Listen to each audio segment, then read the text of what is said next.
What's up, YouTubers? This is the G.O.A.T with the Comic Aficionados. Today I'm talking about Iron Man 3. The movie has finally come out. We've been waiting for it all year here, and I'm sure you guys have too. I wanted to see how it tied into the new Avengers movie. I wanted to see what they introduced and what they did with the characters now.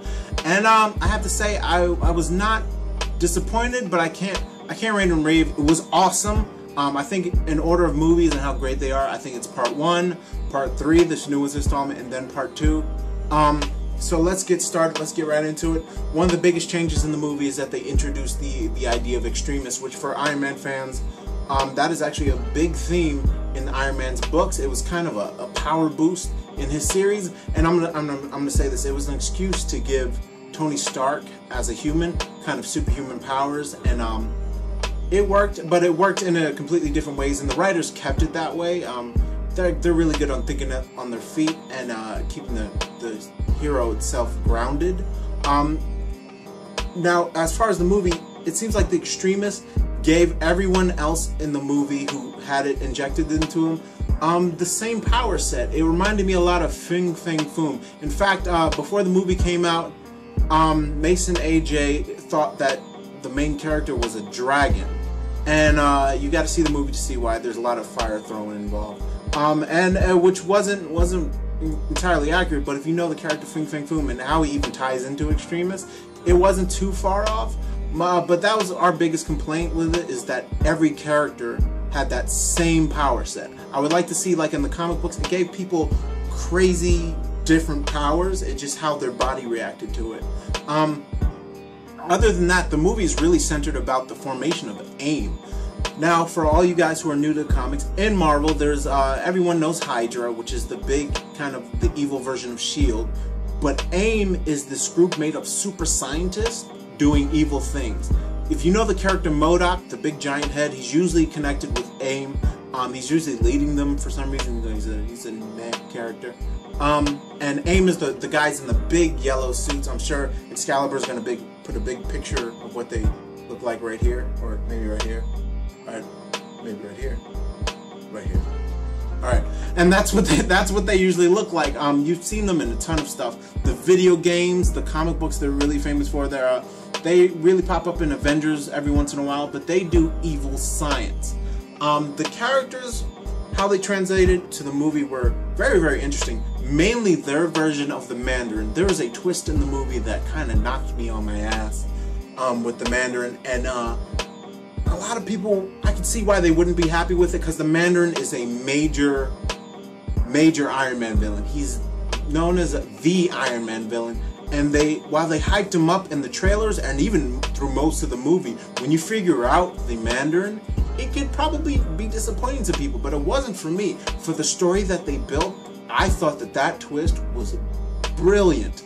And just to let you guys know, I'm trying to keep this from spoilers getting out. I'll probably reshoot something else for you guys in about a week, and I'm gonna spoil the crap out of you.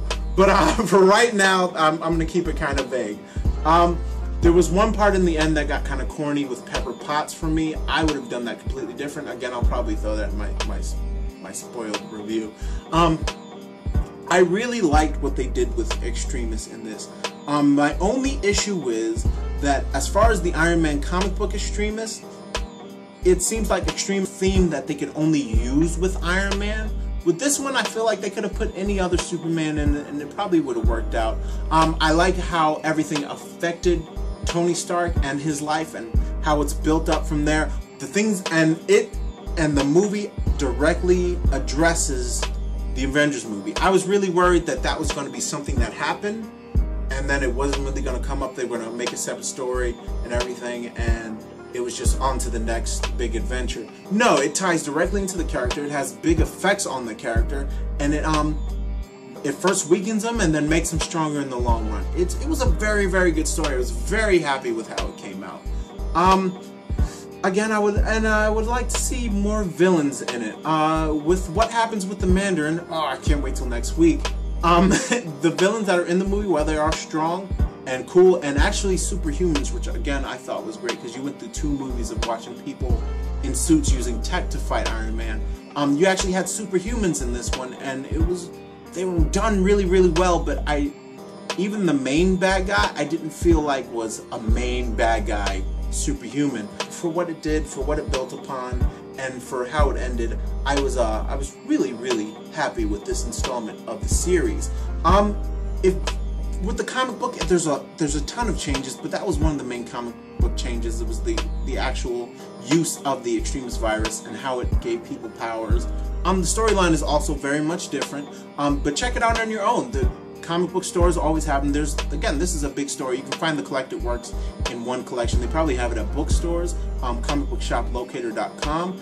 If you go on Netflix, also, Netflix actually has the Extremis motion comic. So it's the actual comic book, just put with voiceovers and put into motion in the panels. So go ahead, check that out. And a ton of Marvel movies are actually on there. Also, there's a ton of motion comics for you guys to check out. I want to see what you guys thought about the differences between the comic and the movie. Please comment down below. I love to hear you guys' input, and maybe I'll even comment down there with you.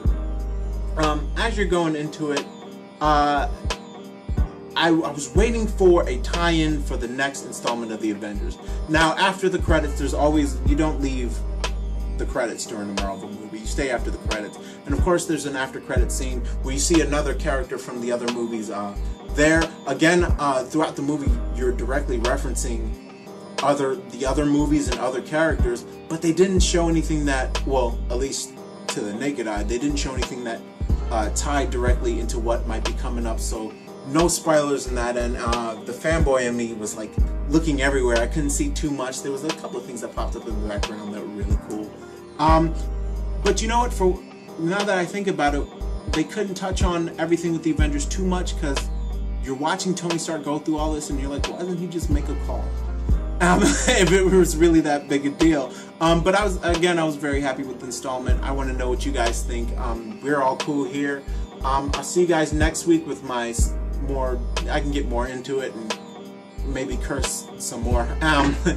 It's always a pleasure meeting up with you guys. See you guys next week. Peace.